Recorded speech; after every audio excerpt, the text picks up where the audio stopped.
안녕하세요. 오티입니다. 오늘은 발달편 네 번째 시간, 행동주의 이론을 함께 정리해 보려고 하는데요. 행동주의 이론을 대표하는 학자, 파블로프, 왓슨, 손다이크, 스키너가 있습니다. 이 네 명의 학자의 각각의 조건화 이론들을 같이 먼저 살펴보려고 합니다. 네, 파블로프의 고전족 조건화, 파블로프의 개실험 모두 잘 알고 계시죠? 오늘 그림도 함께 준비했는데요. 그림을 보시면서 들으시면 더 잘 이해되실 것 같습니다. 파블로프의 개는 음식을 보면 침을 흘립니다. 음식이라는 자극이 주어지면 침 흘리는 반응이 나타나죠. 그래서 파블로프는 이 음식만 보면 무조건적으로 침을 흘리는 행위를 하기 때문에 음식을 무조건 자극, 그리고 침 흘리는 것은 무조건 반응이라고 보았어요. 그런데 이 파블로프의 개는 종소리를 들려줬을 때는 침을 당연히 흘리지 않겠죠. 파블로프가 이 무조건 자극인 음식과 중립적 자극인 종소리를 결합해서 같이 제공하게 됩니다. 그래서 종소리를 들려주고 음식 주고, 종소리 들려주고 음식 주고 이렇게 결합을 하게 되죠. 그랬더니 이제 개가 어떻게 반응했을까요? 종소리만 들려도 침을 흘리게 됩니다. 종소리만 들려주고 음식을 제공하지 않았어요. 무조건 자극이 사라졌는데 이 종소리에 반응을 하게 되죠. 그래서 이 과정을 보고 조건화되었다라고 보면서 이 중립 자극은 조건화된 조건 자극으로 보고요. 이 종소리에 반응하는 개의 침 흘리는 행위에 대해서는 조건 반응이라고 보았습니다. 그런데 이 실험이 동물 대상 실험이잖아요. 그래서 인간 대상 실험을 한 사람이 왓슨입니다. 왓슨은 행동은 환경으로부터 온다라는 말을 하면서 환경 결정론자라고 불리기도 하는데요. 파블로프와 마찬가지로 자극과 반응의 관계에 초점을 뒀습니다. 왓슨의 대표적인 실험은요, 아기 알버트와 힌지 실험이라고 있는데요. 아기 알버트는 꽝 하는 큰 소리를 듣게 되면 무서워서 울게 돼요. 공포라는 감정을 느끼게 되죠. 그런데 이 아기 알버트는 쥐를 봤을 때는 공포의 감정을 느끼진 않습니다. 울지도 않죠. 그래서 이 왓슨은 이 꽝 하는 큰 소리는 무조건 자극으로 봤고요. 아기 알버트가 우는 반응에 대해서는 무조건 반응으로 봤습니다. 그 큰 소리라는 무조건 자극에 쥐라는 중립 자극을 결합해서 계속 제공을 하게 됩니다. 그래서 큰 소리가 나면 쥐가 함께 등장을 하고 하는 것이 반복되니까 아기 알버트는 학습을 했겠죠. 그리고 나서 큰 소리가 나지 않았음에도 불구하고 쥐만 등장했는데 이 아기 알버트는 울게 됩니다. 이러한 과정 속에서 흰 쥐는 중립적 자극에서 이제 조건 자극이 되었고요. 흰 쥐를 보고 우는 알버트의 반응은 조건 반응인 거죠. 이 실험은 이전에 파블로프의 실험이 동물 대상이었다라는 한계점을 극복한 인간 대상 실험이기도 하지만 정서도 학습된다, 정서가 조건화된다, 공포라는 정서가 학습이 되더라 하는 정서의 조건화를 반증했다라는 결과를 나타내기도 합니다. 자, 그러면 손다이크의 조건화를 같이 한번 볼까요? 네, 이어서 나오는 손다이크의 조건화와 스키너의 조작적 조건화는 앞서 설명드린 파블로프의 고전적 조건화 그리고 왓슨의 조건화와의 결이 조금 다릅니다. 파블로프와 왓슨은요, 자극에 초점을 뒀어요. 어떤 자극을 줬더니 이런 반응이 나오더라. 중립 자극을 결합해서 학습을 시켰더니 이제 조건화가 되어서 조건 반응이 나오더라 하면서 이 자극을 주어준 것에 초점을 맞추었다면 이제 손다이크와 스키너는요, 반응에 좀 더 초점을 둬요. 이 실험 내용을 보시면 더 잘 이해가 되실 것 같은데요. 손다이크의 고양이 문제상자 실험을 설명을 드릴게요. 문제상자 안에 고양이를 넣고 줄을 달아 놓습니다. 이 줄을 당기면 문이 열리는 구조예요. 고양이는 처음에 이 줄을 당기면 문이 열린다는 것을 모르겠죠. 그런데 우연히 줄을 이렇게 당겼더니 문이 열렸어요. 그 문을 열고 나갔더니 문이 열려서 나갔더니 먹이를 주는 거예요. 그리고 다시 상자로 넣습니다. 그리고 또 고양이는 이렇게 상자 안에 있다가 또 우연히 줄을 당기게 됩니다. 줄을 당겼더니 또 문이 열려요. 나갔더니 먹이를 줍니다. 고양이는 이제 생각하겠죠. 학습하겠죠. 내가 뭐 어떤 행동을 해서 문이 열렸지? 흰 줄을 내가 잡아당겼나? 흰 줄을 쳤었나? 하면서 여러 가지 실험을 한번 해보겠죠. 그래서 고양이는 마침내 줄을 당기고 문을 열고 나갑니다. 반복되면 될수록 고양이는 내가 이걸 당기니까 문이 열리고 나갈 수 있더라. 나가니까 먹이를 주더라. 라는 것이 학습이 되겠죠. 여기에서 어떤 자극을 먼저 주어졌나요? 아까 알버트 실험과 파블로프의 개 실험처럼 종소리에 먹이를 주거나 혹은 이런 중립적 자극인 흰 쥐에 공포스러운 소리를 더해주거나 하지 않았죠. 고양이가 먼저 반응했어요. 고양이가 줄을 잡아당기니 나가니까 먹이라는 보상물이 주어지고 그로 인해서 강화가 된 거죠. 이렇게 이제 썬다이크와 스키너는 조금 반응에 좀 더 초점을 뒀다라고 보시면 되겠고요. 이 썬다이크의 조건화, 강화의 법칙을 한번 보도록 할게요. 첫 번째 효과의 법칙, 이 자극과 반응과 자극의 결합에 대한 만족감이 높을수록 결합이 강화된다. 고양이가 줄을 우연히 당겨서 나갔어요. 나갔는데 먹이를 주지 않고요. 뭐 어떠한 보상물도 없었어요. 그리고 다시 넣었을 때 다시 줄을 당기고자 하는 행위를 할까요? 이 상자 안이 더 좋더라 하면서 거기서 잠들 수도 있겠죠. 고양이가 문을 열고 나갔을 때 만족스러운 보상물이 있었기 때문에 고양이는 연습하고 시행착오를 거쳐서 줄을 당기는 행위를 더 잘할 수 있게 되었다라는 것이 첫 번째 강화의 법칙인 효과의 법칙입니다.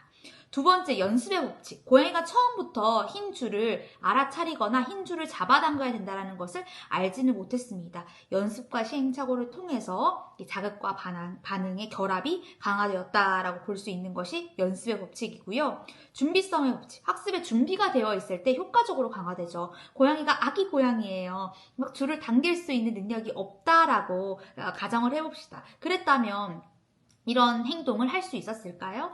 이런 반응을 할 수 있었을까요? 없었겠죠. 그래서 이런 강화를 위해서는 학습에 준비가 되어 있어야 된다라고 하는 것이 준비성의 법칙입니다.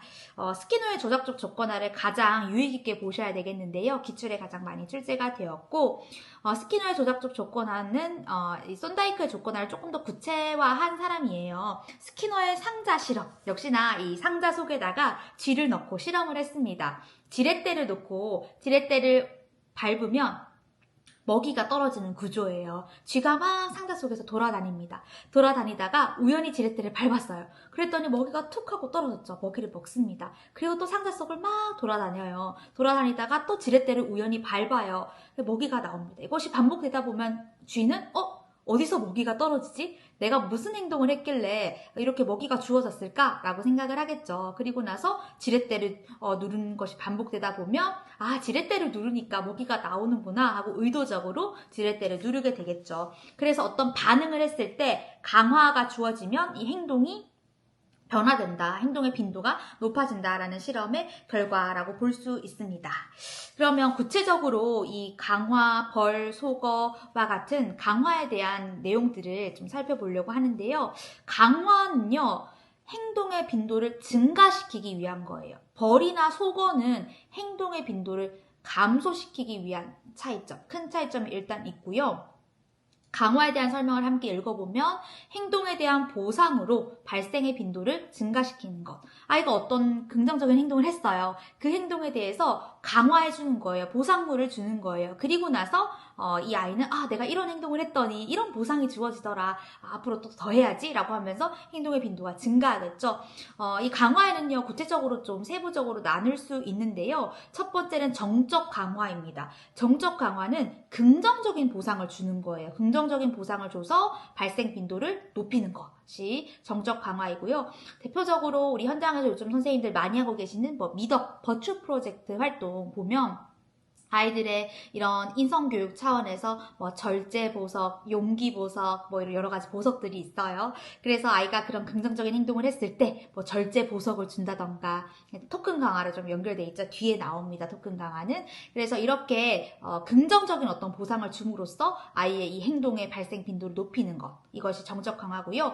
부적 강화는요, 긍정적인 보상을 주는 것이 아니라 부정적인 자극을 제거함으로써 발생 빈도를 높이는 것이 부적 강화입니다. 간헐적 강화는요, 강화를 이렇게 일관성 있게 주는 것이 아니라 시간에 조금 텀을 주고 간헐적으로 줌으로써 이 아이의 행동이 좀 유지될 수 있도록 하는 것이 간헐적 강화이고요. 칭찬해주거나 격려해주거나 인정해주거나 와 같은 이러한 보상물들은 사회적인 강화, 사회적인 관계에서 오는 강화라고 해서 사회적 강화라고 좀 구분을 할 수 있겠습니다. 벌과 속어도 한번 볼게요. 정적 벌과 부적 벌이 있어요. 정적 벌 같은 경우는 부정적인 자극을 주는 거예요. 그래서 이거 싫으니까 안 해야 되겠다 하고 발생의 빈도를 낮추는 것. 부적 벌은 뭐냐면 좋아하는 걸 좀 뺏어가는 거예요. 긍정적인 자극을 제거해서 발생의 빈도를 낮추는 것이 부적 벌이고요. 속어 같은 경우에는요, 현장에 조금 사용될 때가 있어요. 바람직하지 않은 행동에 주의를 기울이지 않는 거예요. 예를 들어서 이 아이가 선생님의 관심이 이 아이한테 강화가 되는 거예요. 그래서 이야기 나누기 시간에 이렇게 앉아있다가 막 춤을 추는 행동을 갑자기 막 돌발 행동을 하게 돼요. 그래서 이 돌발 행동을 보고 교사가 바르게 앉아보자 라고 이야기를 했을 때 이거 자체가 이 아이한테는 강화로 작용해서 계속 선생님의 관심이 목적이었기 때문에 계속 이 행동을 할 수 있겠죠. 그럴 때는 교사가 이 아이의 이 행동을 잠시 주의를 기울이지 않고 긍정적인 행동을 했을 때 친구를 정말 경청해주고 있구나와 같이 이 아이의 긍정적인 행동에 대해서는 강화를 해주고 부정적인 행동에 대해서 잠시 못 본 채 하고 주의를 기울이지 않을 때 부정적인 행동이 자연스럽게 감소될 수 있겠죠. 그런 의미에서 속어가 좀 필요할 때가 있기는 합니다. 그래서 속어, 바람직하지 않은 행동에 대해서 주의를 기울이지 않음으로써 행동의 빈도를 감소시키는 것이라고 볼 수 있겠고요. 이 주의를 기울이지 않으면 유의점은요, 이 아이의 안전이 위협받지 않는 상황이어야 되겠죠. 이 아이가 본인의 안전이나 친구의 안전을 위협하는 경우, 그럴 때는 주의를 꼭 기울여야 됩니다. 그래서 이 속어도 또 적용되는 순간이 있고 그렇지 않은 순간이 있기 때문에 그런 부분도 현장에 가셨을 때 잘 고려하셔서 적용을 해야 되겠다라는 생각이 들고요. 네, 이어서 강화의 원리를 한번 볼까요? 칭찬의 원리, 벌보다 칭찬을 좀 우선시하자. 점진적 접근의 원리, 처음부터 너무 높은 목표를 삼지 말고 목표를 좀 세분화해서 점진적으로 접근하자라고 하는 것이고요. 일관성의 원리, 강화 자극을 일관되게 주자. 공립유치원 같은 경우에는 기본 교육과정반 선생님과 방과후 과정반 선생님으로 나뉘어져 있죠. 똑같은 행동에 대해서 교육과정반 선생님은 그것을 긍정적으로 보상하고 강화했는데 방과후반 선생님은 그 행동에 대해서 제지한다던가 할 경우에 아이는 혼란스럽겠죠. 그래서 이렇게 일관성의 원리를 가지고 강화를 해야 된다라는 것으로 볼 수 있겠고요. 즉시 강화의 원리는 행동 직후에 하자. 5분 뒤에, 10분 뒤에, 30분 뒤에 하면 다 잊어버려요. 그래서 행동 직후에 즉시 강화를 제공하자라고 하는 원리가 있습니다. 행동 수정의 방법 한번 보도록 할게요. 행동 수정의 방법은 치료적인 접근으로 많이 사용되기도 합니다. 기출에 종종 몇 번씩 나오기도 했고 유특 같은 경우에는 많이 출제가 되었어요. 프리맥 강화부터 한번 볼게요. 프리맥 강화는 빈도가 높은 행동을 강화물로 삼아서 빈도가 낮은 행동의 빈도를 높이는 거예요. 예를 들어서 A라는 유아가 정리정돈을 싫어합니다. 그럼 정리정돈이라는 행위는 빈도가 낮은 행동이죠. 그런데 이 A라는 유아가 선생님과 함께 그림책을 단둘이서 읽는 걸 아주 좋아한다라고 가정을 해봅시다. 그랬을 때 이 정리정돈을 잘 하게 하기 위해서 이 강화물로 그림책을 읽는 행동을 강화물로 삼는 경우, 이것을 프리맥 강화라고 볼 수 있겠죠. 체계적 둔감법 같은 경우에는요, 불안을 유발하는 대상이나 상황에 점진적으로 노출시켜서 이 불안을 감소시키는 건데요. 대표적인 게 우리 학기 초에 많이 하죠. 만 3세 우리 유아들이 유치원에 왔습니다. 그런데 처음부터 유치원에 보호자 없이 오지 않죠. 오리엔테이션을 통해서 유치원을 함께 경험해보고, 그리고 입학식 날 와서 보호자님과 함께 유치원에서 놀아보기도 하고, 그리고 좀 분리불안을 겪거나 보호자와 떨어지는 것이 힘들어하는 아이들은 직접 보호자님들이 데려다주고 잠시 머물러 있기도 한다거나 혹은 조금 더 일찍 데리러 오면서 점차적으로 시간을 늘려가는 방법을 사용하기도 하죠. 이것처럼 체계적 둔감법은 점진적으로 이러한 상황을 노출시켜서 불안 반응을 감소시키는 것이라고 볼 수 있겠고요. 네, 다음으로 용암법. 용암법은요, 점진적으로 도움을 줄여서 스스로 문제를 해결할 수 있도록 하는 것인데요. 자전거 타기를 예로 한번 들어볼까요? 4발 자전거를 타던 아이가 이제 바퀴를 떼고 2발 자전거로 갑니다. 그래서 2발 자전거로 가는데 처음에는 혼자 타기가 너무 힘들어요. 그래서 뒤에서 보호자나 교사가 잡아주고 이렇게 쭉 갑니다. 처음에는 처음부터 끝까지 뒤를 잡아주다가 마지막에 한 5초 정도 손을 떼다가 10초 떼다가 이제 완전히 아이가 스스로 탈 수 있게끔 점진적으로 도움을 줄여가 나가는 것, 이것을 용암법이라고 보시면 되겠고요.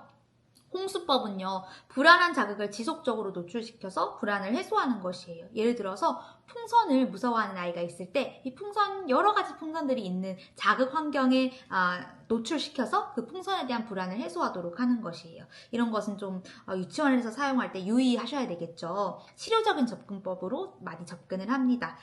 행동 연쇄 같은 경우에는요, 목표 행동을 세분화하여서 단계적으로 강화해 나가는 건데요. 또 자전거의 예시를 다시 한번 들어볼까요? 자전거를 타려면 먼저 안장에 스스로 앉을 수 있어야 돼요. 스스로 앉기, 앉고 나서는 제자리에서 페달 한번 굴려보기, 그리고 핸들도 돌려보기, 브레이크 한번 잡는 거 연습해보기, 4발 자전거 먼저 타보기, 그리고 나서 점차적으로 줄여나가면서 완전히 혼자서 탈 수 있겠죠. 그래서 이 행동 연쇄 같은 경우는요, 목표 행동을 세분화해서 단계적으로 그 강화해 나가는 것을 행동 연쇄라고 보시면 되겠고요. 행동 계약 같은 경우에는요, 보상을 약속하는 거예요. 오늘 A를 하면 B를 할 수 있도록 해줄게. 오늘 A를 하면 B를 줄게.처럼 이렇게 보상을 약속해서 행동을 빈도를 높이는 것이겠고요. 토큰 강화, 칭찬 스티커, 쿠폰 제공 이런 것들을 가지고 이제 강화하는 것인데요. 칭찬 스티커도 폐해가 많죠. 그래서 이 칭찬 스티커 같은 경우에도 우리가 유의할 것이 아이들이 어떤 비교 대상이 되거나 스티커라는 토큰 자체에 집중을 하거나 교사가 일방적이고 비일관성 있게 좀 민주적이지 않게 사용하는 경우가 다소 많기 때문에 이런 토큰 강화를 사용하실 때에도 아이들이 직접 자기 스스로 자신이 토큰을 준다던가 아이들과 비교 대상이 되지 않고 자신의 성장 과정에 집중할 수 있는 그러한 토큰 강화에 초점을 두시는 것이 좀 중요하겠습니다. 타임아웃 같은 경우에는요, 유치원에서 사용하기가 좀 민감한 문제이죠. 제대로 치료적인 접근으로 사용되는 행동수정의 방법이긴 해요. 그 오은영 박사님 나오시는 금쪽이 프로그램에 보시면 행동수정의 긍정적인 예시가 아주 잘 나와 있어요. 그래서 유튜브에 금쪽이 행동수정 치면 아마 금쪽이 타임아웃 치면 아마 나올 것 같은데, 이 타임아웃을 할 때는 그냥 단순히 격리하는 것이 아니에요. 이 아이의 문제 행동 감소를 위해서 명확한 이유, 그리고 정확한 시간, 행동 지침 등이 주어져야 되거든요. 그래서 이러한 내용들도 그 영상 한번 보시고 다시 한번 정리를 하시면 좋겠다라는 생각이 들고, 타임아웃 문제도 답안으로 요구되기는 했었습니다. 네, 의의와 한계 한번 보도록 할게요. 의의 같은 경우에는 이 행동수정 기법이 치료적인 접근으로 사용되는 경우가 많다라는 의의가 있기는 하지만 보셨을 때 어떤 자극이라던가 환경, 학습, 외부적인 조건, 유아의 내부의 능력이나 이런 것들에 좀 초점을 두기보다는 환경의 중요성만 좀 강조해서 유아를 수동적인 존재로 바라봤다라고 하는 한계점이 있기는 합니다. 그러면 기출문제 같이 한번 보도록 할까요? 98년도 문제도 있긴 한데 조금 적절하지 않은 것 같아서 2011년도 문제부터 보도록 하겠습니다. 2011년 객관식 6번 문제. 다음은 부적절한 행동을 보이는 영진이의 사례이다. 영진이에 대한 교사의 지도 방법 중에 스키너의 이론에 기초한 행동수정의 원리에 부합되는 것을 보기에서 고르래요. 그럼 지문에 먼저 영진이의 행동 한번 보도록 할까요? 영진이는 유치원에서 친구들의 장난감을 뺏고 자신이 좋아하는 장난감은 아무도 만지지 못하게 한대요. 다른 친구가 가지고 있는 장난감을 보면 한 손에 장난감을 쥐고 있으면서도 친구의 것을 빼앗는데요. 친구가 꼭 쥐고 놀아주지 않으면 친구의 손을 물어버리기도 했대요. 공동 물건도 함께 쓰지 않고 독차지하려다가 싸움이 나곤 한대요. 네, 행동수정의 원리에 부합하는 것 볼게요. 기억. 영진이가 자신의 화난 감정을 그림으로 그리거나 말로 표현하게 한다. 영진이의 내부에 있는 어떤 감정, 그리고 충동의 억압 이런 것들을 표현하는 활동이죠. 그래서 기억은 정신분석적인 관점에서 접근한 것이다 라고 볼 수 있겠고요. 니은, 영진이가 유치원의 공동 물건을 친구들과 사이좋게 나누어 쓰면 칭찬해준다. 어때요? 영진이의 행동, 영진이의 반응이 나오면 칭찬이라는 강화물을 통해서 보상을 통해서 강화한다. 행동주의, 행동수정의 원리, 스키너의 행동수정의 원리에 따른 것이죠. 네, 그래서 칭찬이라는 사회적 강화를 한 사례이고요. 디귿, 교사의 관심을 끌기 위한 영진이의 부적절한 행동에 관심을 보이지 않거나 무시함으로써 소거시킨다. 아까 봤던 소거라는 방법이죠. 부적절한 행동에 대해서는 잠시 주의를 기울이지 않고 그 주의를 기울이지 않음으로 인해서 영진이의 부적절한 행동의 발생 빈도를 감소시키는 소거법입니다. 이것도 역시나 스키너의 행동수정의 원리에 해당하고요. 리을, 분노의 감정을 해소할 수 있는 찰흙, 터치백 등을 제공해서 영진이가 자신의 감정을 적절히 표현할 수 있도록 한다. 이것 또한 영진이의 그 충동의 억압을 표현할 수 있도록 하는 정신분석학적인 관점이라고 볼 수 있겠고요. 미음, 영진이가 친구 장난감을 자꾸 빼앗아 혼자서만 사용하려고 할 때에는 일정 기간 그 장난감을 가지고 놀지 못하도록 하는 벌을 준다. 어떤가요? 긍정적인 자극을 제거해서 발생 빈도를 낮추는 부적벌에 대한 설명이죠. 그래서 니은, 디귿, 미음이 행동주의 원리, 행동수정의 원리에 해당하는 것이라고 볼 수 있겠습니다. 네, 이어서 2013년 추시 A-4번 문제 한번 보도록 할게요. 행동수정 기법에 대한 설명이다. 물음에 답하시오. 행동수정 기법 중에 한 가지인 기억은 처음 유치원에 와서 부모와 헤어지는 것을 불안해하는 자녀를 둔 부모에게 도움을 줄 수 있는 방법이래요. 적용한 예를 들면 다음과 같다. 먼저 엄마와 헤어지기 싫어하는 자녀와 함께 하루 종일 놀이실에서 놀이를 한대요. 다음으로는 오전 자유선택활동 시간, 자유놀이 시간에만 엄마와 함께 놀고 귀가해요. 그리고 나서는 엄마는 자녀와 유치원 현관에서 잠깐 이야기 나누고 헤어지고 그 다음에는 유치원 앞에서 헤어지고 지금 점진적으로 혼자 있는 상황을 노출하고 있죠. 처음에는 유치원이라는 공간에서 엄마와 하루 종일 있다가 그 다음에는 오전 시간만 있다가 그 다음엔 현관에서 시간을 좀 가지다가 이제 유치원 앞에서 헤어지는 엄마와 헤어지는 이 떨어져 있는 상황을 점진적으로 노출시키고 있죠. 그래서 이 행동수정 기법은 체계적 둔감법이다 라고 볼 수 있겠고요. 2014년도 A-4번 문제 면담 내용의 일부래요. 교사, 준이가 집에서는 음식을 골고루 잘 먹나요? 준이 어머니, 자기가 먹고 싶은 것만 먹어서 걱정이래요. 그래서 준이가 음식을 골고루 잘 먹을 때마다 준이가 좋아하는 동화책을 읽어주기로 했어요. 비읍에 해당되는 강화의 종류를 쓰래요. 어떤가요? 준이가 음식을 골고루 잘 먹는 행동, 먹지 않는 행동, 행동의 발생 빈도가 낮은 행동이죠. 음식을 잘 골고루 먹는 행동은 이 빈도가 낮은 행동을 높이기 위한 강화물로 무엇을 사용했나요? 준이가 좋아하는 동화책 읽기. 준이가 좋아하는 빈도가 높은, 선호도가 있는 행동을 강화물로 삼았습니다. 그래서 이 비읍에 해당하는 강화의 종류는 프리맥 강화라고 쓰시면 되겠고요. 2015년 B-4번 문제 교사선언의 일부이고요. 이 생활지도에 대한 교사의 부적절한 인식 한 가지를 찾아서 기호를 쓰는데 여러 가지 중에서 이제 디귿에 해당하는 것이라서 디귿만 썼고요. 한번 보도록 할게요. 지인은 요즘 관심을 끌렸는지 부쩍 문제 행동을 보이고 있대요. 아침에 이야기 나누기 시간에 의자를 계속 달그락 거리면서 괴성을 지른대요. 아무래도 지희가 문제 행동을 보일 때마다 관심을 보이고 반응해서 사랑받고 있음을 확인시켜 줘야 되겠다고 생각을 했대요. 선생님의 의도는 좋았으나 이 아이의 문제 행동을 계속 관심을 보이는 행동 자체가 강화, 보상물로 주어졌을 가능성이 높습니다. 네, 부적절한 인식 한 가지의 기호는 디귿이고요. 부적절한 그 이유를 쓰실 때는 이 문제 행동을 보일 때마다 관심을 보이는 교사의 반응은 문제 행동의 발생 빈도를 증가시키는 강화로 적용할 수 있으므로 부적절하다 이런 식으로 쓰시면 되겠습니다. 네, 이어서 나오는 B-4번의 4번 문제 한번 볼게요. 미음에 해당하는 행동 수정 방법 한 가지를 쓰라고 되어 있는데요. 지문을 한번 읽어볼게요. 역할놀이 영역에서 연희와 수지가 인형을 서로 가지고 놀겠다고 싸움을 하다가 연희가 수지를 핥혀서 수지가 울었대요. 그래서 미음, 유아들과 약속한 대로 연희를 교실 뒤쪽에 마련된 의자에 3분간 앉아있도록 하였다. 약속 시간이 지난 후 연희와 의자에 앉아있게 된 이유에 대해서 이야기를 나누었다.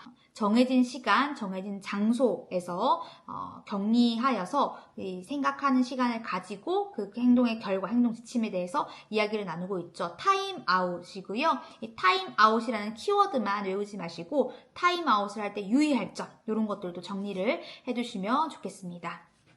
2016년 A-1번 문제, 견학에 대한 가정통신문이고 이 가정통신문 안에 있는 디귿에 나타난 언어학습 이론과 학습 기제를 쓰라고 되어 있습니다. 네, 가정통신문 이번 주에는 공공기관에서 일하는 사람들이 사용하는 어휘와 용어를 습득할 수 있도록 견학을 계획하고 있대요. 칭찬과 격려를 통해 아이들의 언어를 발달시키는 것은 우리 원에서 표방하는 언어 습득 방법입니다. 우리 원은 이번 견학에서 디귿, 아이들이 공공기관에서 사용하는 어휘와 용어를 올바르게 말할 때마다 즉각적인 칭찬과 격려를 아끼지 않을 것입니다. 아이들이 어휘와 용어를 올바르게 사용할 때마다, 아이들의 반응이 나왔을 때마다 긍정적인 칭찬과 격려라는 보상을 주어줌으로써 강화하고 있는 행동주의 이론이죠. 그래서 디귿에 나타난 언어학습 이론은 행동주의 이론 쓰시면 되겠고, 학습의 기제는 무엇인가요? 칭찬과 격려잖아요. 이것은 사회적 강화라고 쓰시면 되겠습니다.